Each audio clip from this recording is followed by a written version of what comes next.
Hi everybody, it's Don. In this episode of The Naturalist, we're going to make a cup of coffee from scratch. And when I say from scratch, I mean right from the fresh fruit the whole way to a cup of coffee, right here in Ohio. So let's go. Okay, everybody, I'm here with my student Mesa today. Mesa's a greenhouse assistant here at Wright State's greenhouse and a student of mine. So Mesa, why don't you tell us a little bit about what your role is here in the greenhouse? I mostly water the plants and I propagate a lot of plants. So I make a lot of new additions to the greenhouse and I help take care of some of the research students' plants. Mm-hmm. Yeah. So Mesa's been doing this job for about a year now. And after having a number of classes with me, she's really made a lot of inroads with our collection here at Wright State. And really has improved things dramatically. So I really appreciate her assistance in the greenhouse and with everything else. And so I invited Mesa to join me in this episode to make a cup of coffee from scratch.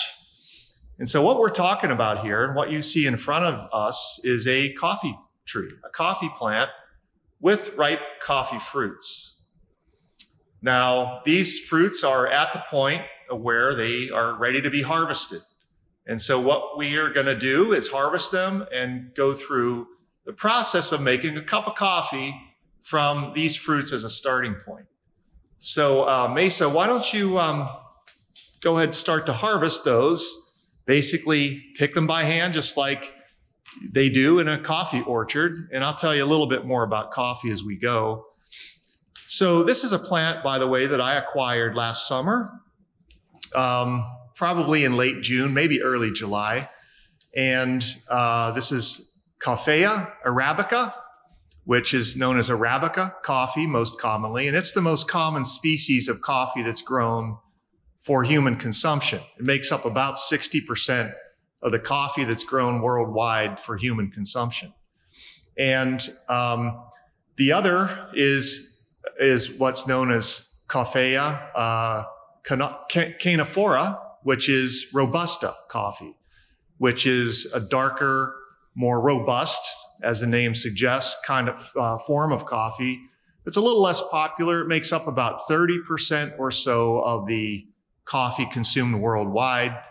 But those two, Arabica and Robusta, make up the two most common species of coffee consumed by people. However, coffee is there are over 100 species of coffee in the world.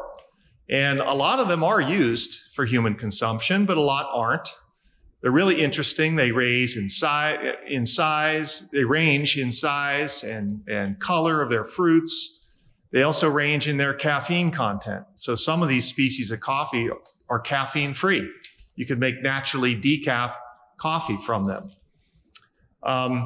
But again, this is Arabica, our most common variety, and coffee in general originate from Africa, tropical regions in Africa, high elevation regions, but also in parts of Asia. And so I think there's a couple more back here, Mesa. I'll help you out there. There you go. And so this species prefers to grow at elevation. Okay, I've seen this species in Costa Rica, for example, quite a bit, where it's grown at elevations of 3,000–4,000 feet, maybe even higher. And it likes a lot of moisture. So it likes cool, higher elevation areas with a lot of moisture, but do not freeze. Okay, so it cannot handle freezing temperatures. So here at Wright State, we had this plant outside the greenhouse, okay, growing, outdoors through the summer months into fall, and we've had it in since before the frost would have hit. And so it's started flowering shortly after I got it. I sort of cleaned it up, repotted it, and whipped it back into shape. And it started flowering right around that time in late July. So here we are on January 31st, 2024. And so these fruits have taken about 6 months or so from when this plant flowered to reach the ripening stage. So these fruits are in kind of various stages of ripening. Most of these are ripe enough. Some are a little underripe, but I think they'll work for the process. Okay, and now one thing that coffee does not like, and Mesa, maybe you could come on back and point out a few leaves here that are sunburned. Okay, coffee actually likes to grow in the shade of other species, of other trees. Okay, and if it gets too much light, what you're seeing on the leaves that Mesa's holding there are the effects of too much light being received by the leaves. We call it photooxidation, where the photosynthetic system of the leaves gets overwhelmed and oxidative damage occurs, and you get leaf yellowing and then browning. Okay, so we have a little bit of that on this plant, especially as you can see on the leaves that were facing the window here in the greenhouse. Okay, the interior leaves that are more shaded, facing the more shady direction, are not showing that symptom. Okay, so coffee actually prefers to grow in a little bit of shade. You might have heard of shade-grown coffee before. And so it's because their leaves are not adapted to handle full light conditions. But this plant you can manage that. You can grow it under a little bit of shade outside and protect it when you bring it in. But you do have to bring it in a place like Ohio, or else it'll freeze and die back. So that's what I have to say about coffee. The only other thing I could say about it is it likes a lot of moisture, but it does like a soil that is well draining. A lot of sand or lava rock, the kind of soils that mimic the areas where it grows in the tropics, or what it likes to grow in. So this soil mix has a lot of lava rock mixed into it to give really good drainage to the tree, although it likes a lot of moisture. Okay, that's what the environments are like where it grows best. Okay, so then we'll move on to our next step in the process. You might have noticed on this plant, as I spoke about it, that there is this ball on the stem here that's wrapped in aluminum foil. And you might be wondering, what is that? Well, back in the summer, I created on this plant what's called an air layer. And an air layer is a way to propagate a plant, basically like taking a cutting of this plant while it's still attached to the mother plant. Okay, so this stem, what you do to create an air layer is basically wound the stem, girdle it, so to speak, wrap some soil around it, and induce roots to form in that soil while the whole stem is still attached to the plant. Then at some point you can come back and cut that off after it's formed roots, replant this upper section, you have a new coffee plant, but you still have the original mother plant below it, right? So you now have 2 for 1, and you have kept this upper portion alive while it's forming roots on its stem. All right, now that's called an air layer. And in a subsequent episode of The Naturalist, I'm sure I'll have Mesa come and demonstrate that for us. All right. All right. In our next part of the process here, Mesa's essentially popping the seeds out of the fruit of coffee.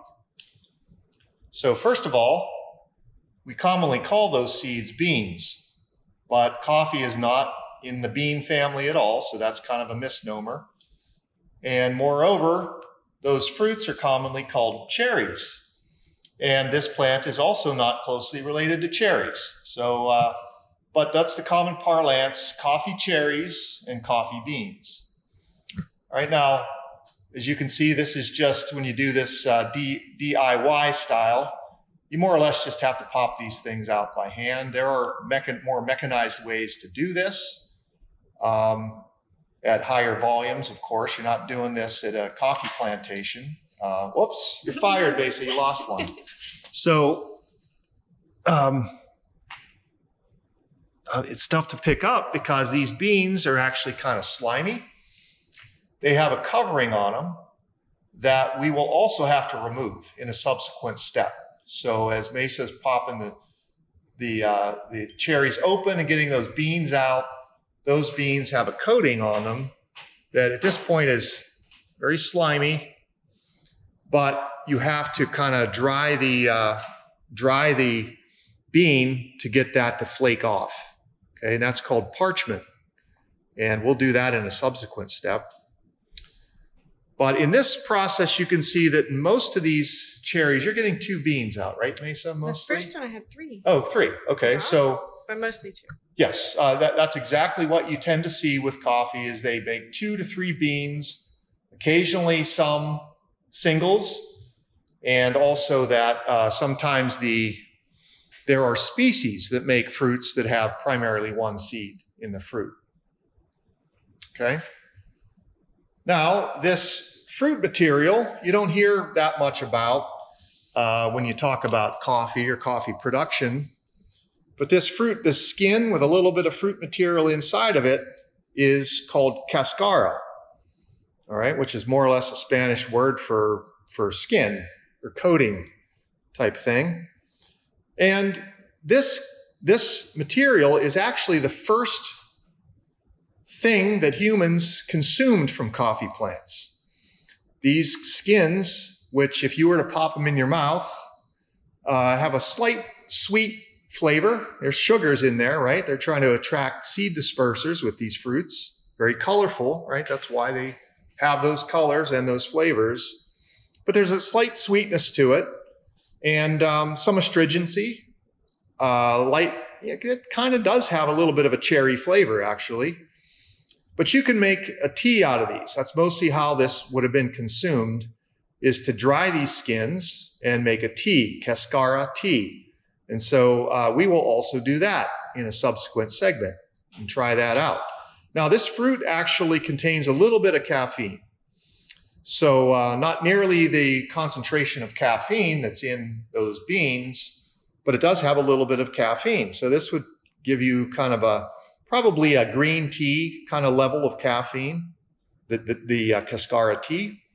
But again, this is the first product that would have been used by humans before they figured out you get more bang for your buck by drinking the coffee from the coffee beans. Okay, now caffeine. What's caffeine all about anyhow? Why is it even in this plant? Well, caffeine and related compounds are defenses for plants. Anti-herbivory defenses. So the reason we eat or drink caffeine, consume caffeine and other related compounds. Related compounds include nicotine, morphine, cocaine. These are all in the group of compounds we call alkaloids. These all, as you could tell by the names I just said there, have bioactive effects on humans, on vertebrates. Okay, they more or less, most of them are stimulants, some more strongly than others. But caffeine is the most widely consumed stimulant in the world. You could say it's the most common or popular drug in the world. And but it's a defense. The reason it's in these leaves is it is a defense. Insects or herbivores that can consume caffeine start behaving erratically. They don't feed properly, they don't grow properly, and it wards herbivory away from this kind of plant. As you can see, this plant has no damage on it whatsoever. Now, yeah, it's in the greenhouse now, but this plant was outside for 3 to 4 months, I'd say, in late summer through fall. And while it was out there, nothing ate this plant. As you can see, there are no holes or no caterpillar damage. The only damage we have is that little bit of sunburn and a few other things. So caffeine's not equally effective against all things. There are certain things that tolerate it and can still eat these kinds of plants or alkaloid-containing plants if they have the proper adaptations. But that's why things like alkaloids are in plants, to protect them.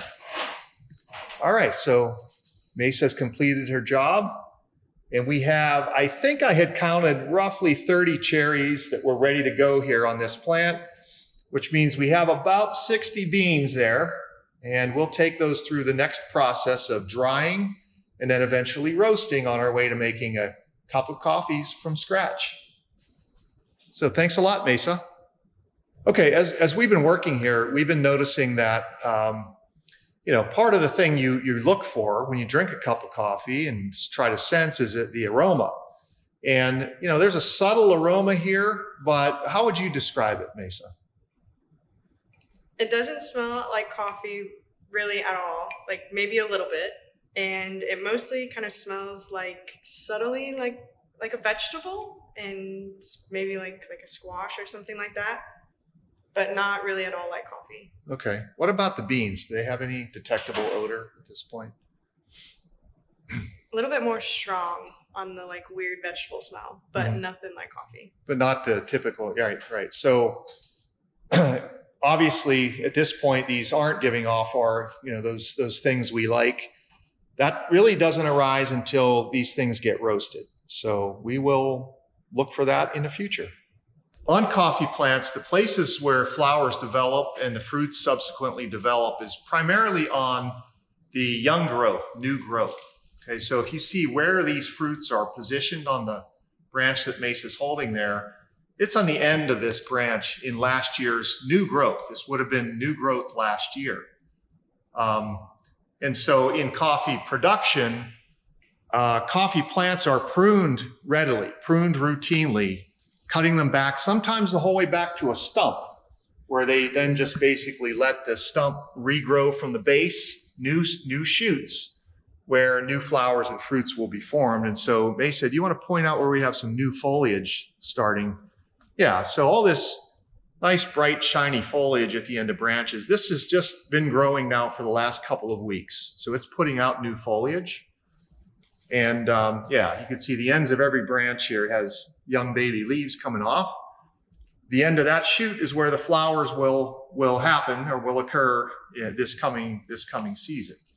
So after we take off our air layer and get this thing back outside, it might get a pruning to start the year, or we'll just let it kind of bush out and grow out for one more year before we do that. So that's just a little bit about where the actual fruits are formed. And in cultivated production of coffee, they usually keep the shrubs under 10 feet tall or so, all right? Obviously, if they get too tall, it's just simply too difficult to pick the fruits and to manage them and everything. So they're generally kept fairly small. For this next segment of making coffee from scratch, I've retreated to my kitchen to do the process of dehydrating the coffee beans and the cascara to make cascara tea. So now the traditional way of drying or dehydrating the coffee beans is just to put them out in the sun for a couple of days. And the whole goal here is that you dry the bean and it creates this, causes the coating on that bean, the parchment, to dry, become papery and crack and split, and you can remove it. You want to remove that from the bean before you would make coffee from it. And likewise with the cascara, you can make tea directly from these fresh skins, but it's probably better and it would last longer in storage and so forth if you dehydrate those skins first. So what I'm going to do here is try to accelerate the process just using the oven in my kitchen, set at a temperature of 200 degrees. And I'll just keep an eye on these until those skins have shriveled up quite a bit and these beans are showing that, dry look and parchment look to the outside. And then once we get to that point, we'll move on with our next step. All right. Well, I basically dehydrated the coffee beans and the cascara in the oven, just at a setting of 200 degrees Fahrenheit. They were in there for probably 2 to 3 hours. And the cascara, we'll start with that, you can see is completely dried, dehydrated, and brittle. Okay, so it's really easy to smash. You can see I smashed one there. Just do it in front of your eyes there. So I will, before we attempt to make a tea out of this cascara, I'll come back to that and I'll just sort of crunch it all up and get it into a tea strainer. All right, so that's the cascara. We'll try that shortly. And then for the beans, the reason we did this drying and dehydration process is to get the parchment off of the bean. Okay, so first of all, here's what that looks like. Here's a bean that with the part of the parchment taken off of it. And you can do that bean by bean, but it's annoying. It takes a long time. I have about 65 beans there. That's my crop for the year. But one thing you can do to get that parchment to crack and flake off is to put these things in a blender for just a couple of beats. Okay, so I'm going to try that technique just to loosen up that parchment and see how that goes. Again, I don't want to break open the beans at this point and grind the beans. I just want to crack off that parchment on the outside.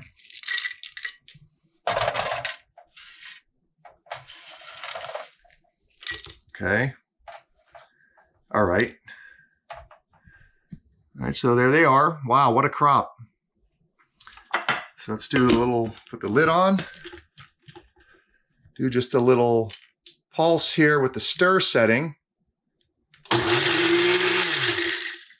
Let's see what that did. Oh, it did a pretty good job, just that much. I can see that they're not all loose yet, but it did break off the parchment off of a lot of the beans. So I'll do that a couple more times, and then I'm going to separate that parchment from the bean.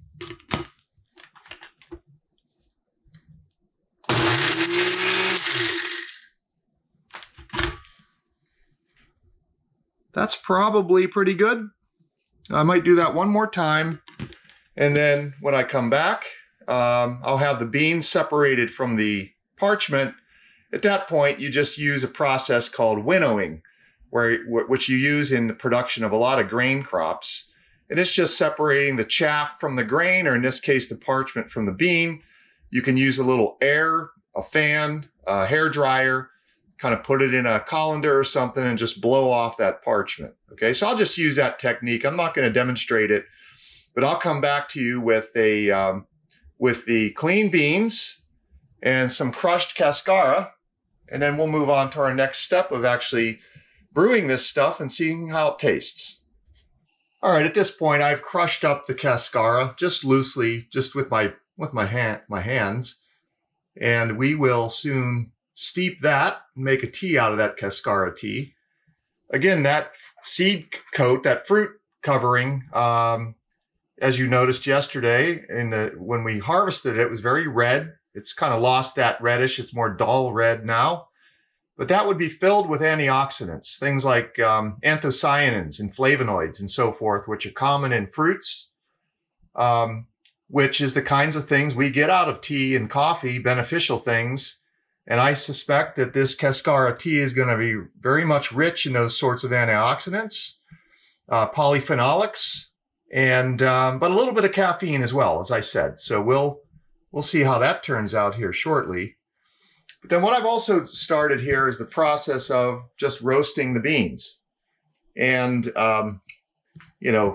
commercially, this is done in large roasters. I think most people are probably familiar with the process of coffee roasting. You just have to heat these beans to and roast them for a while to some level of brownness that you enjoy. Okay, so at this point, these beans right here you would call green coffee. So you could grind those up and make a coffee out of it, and it's lighter in color. It's a more mild beverage, and the caffeine content is there, but the flavor isn't fully developed. All right, so what I have here, which you probably can tell, is a cast iron pan, and I'm just going to roast these things on the stovetop here with constant stirring. You don't need to add anything to the pan. These beans have a lot of natural oils, and you'll see with time those oils will come out. And we're going to have enough beans to make about half a cup of coffee. That's about it. Maybe barely a cup. So we'll see. It's enough to get a taste out of it. So I'm just going to do this for a little while with constant stirring. When I come back to you, we'll hopefully look at fully roasted beans. I'm at the stage with these beans now where they're starting to crack. You can audibly hear them crack. So it's a normal process to hear. You don't want to burn your beans. I'm a little bit worried my heat's too high here. I'm going to turn it down a little. But that cracking you hear is normal as the oils and so forth heat up inside the bean and more or less crack open the bean somewhat.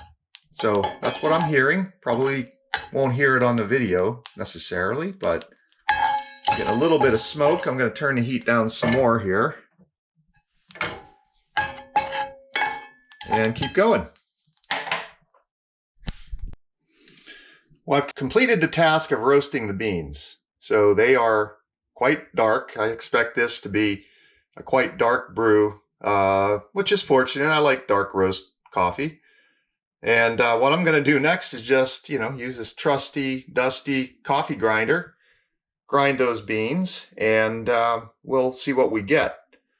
I guess while I'm here, this is not product placement, could be, but this is one of our favorites around this household. We get a lot of coffee from Costa Rica. So this is Cafe Brit, a large coffee producer in Costa Rica that we have, different varieties shipped to us occasionally. This is Cafe de Monteverde, and this would be a high elevation strain or variety of coffee grown at 4,000 or 5,000 feet, and we love it. Okay, so that's one of our favorites. I'll see if this will match that at all, and if so, I'm going to go into competition with Cafe Brit. Could not find a tea kettle today, so I'm sure there's one around here. So I'm just heating water in this little pot. And what I've done with the cascara is that crushed up cascara I've just put into this tea strainer. And we will just brew that here shortly whenever this water's boiling. Okay, and we'll see what we get. But here I'm going to grind the beans. I'll do it on camera for the entertainment value here. And we'll take a look at what the ground coffee looks like.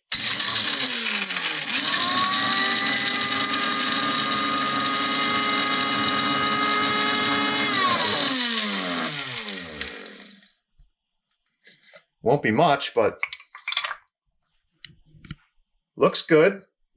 Looks very well roasted. That'd be a nice dark roast. And it smells great too. Okay, this is really the first time I'm really getting that coffee aroma that you seek, when you experience coffee. And up until this point, even the roasting, I was getting a little bit more of the smoky sensations from it. But once you break it apart, it's really releasing its delicious coffee aroma. So yeah, I'm excited. All right, now we're just going to watch this pot boil. No, we're not. You're going to see my cat for a second. This is Foxy. Hi, bud.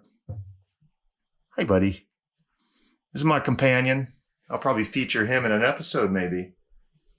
All right, so I'll be back with you shortly when that's ready to go. Well, folks, I watched this pot long enough to see it boil. Didn't take that long. All right, so we're just going to steep our cascara tea first. Going to pour some of that in here. I have a pretty big mug. I've had quite a bit of tea there, so I'll probably do about that much.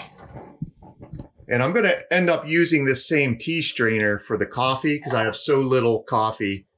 I just think that's just as fine a way as any way else. So at this point, you can see the coloration of this tea, sort of a tannish, a little bit of reddish tone to it.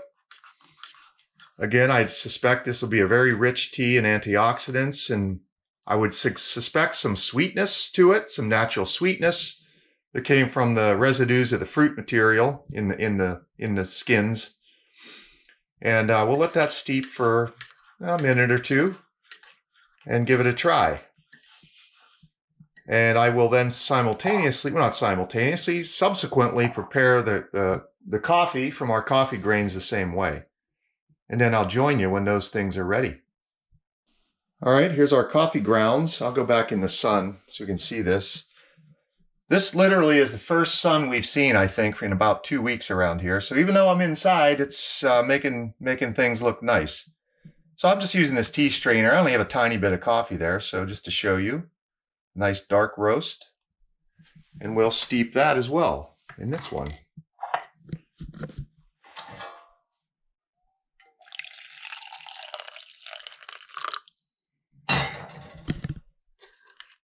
Well, it's a dark roast, that's for sure. I think it could take some more water. So it looks like my first harvest made just about 1 cup, and my tea strainer is leaking at grains a little bit, but that's all right. So there'll be a little bit of that Americano style tea. I'll let that brew and steep for a minute or two, and then we're going to taste this stuff. All right, well, we got our Cascara tea, kind of a nice reddish, brownish appearance to it. And our dark roast coffee, which is good and dark, has some little bit of grains floating in it. I expect it to be quite robust, and so we'll see. I'm going to taste the Cascara tea first because I expect it's going to have a much milder flavor. And so, you know, you always go from mild to stronger, or if you go the other way, you fail to get the taste of the more mild product, whatever it is you're tasting, essentially. So let me try that first.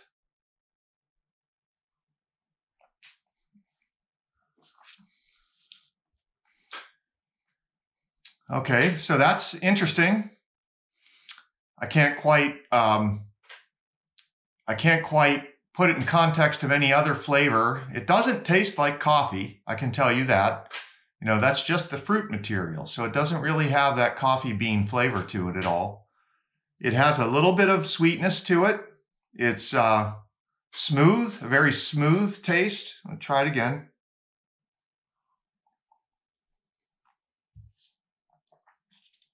Yeah, it's I would absolutely enjoy this as a beverage for sure. I don't really get any traditional tea flavor out of it. I don't get coffee flavor. It's just an herbal beverage. It has a little bit of sweetness. And otherwise, I can't put it in the context of any other flavor. It's unique on its own. So I enjoy it, and I see Cascara tea in my future. I'm not a big tea drinker, but I do drink, you know, herbal teas and stuff like at night, you know, just to relax. And so now this one will have some caffeine, but not nearly as much as the coffee would. Okay, so let's do the ultimate test of our coffee. So here we go.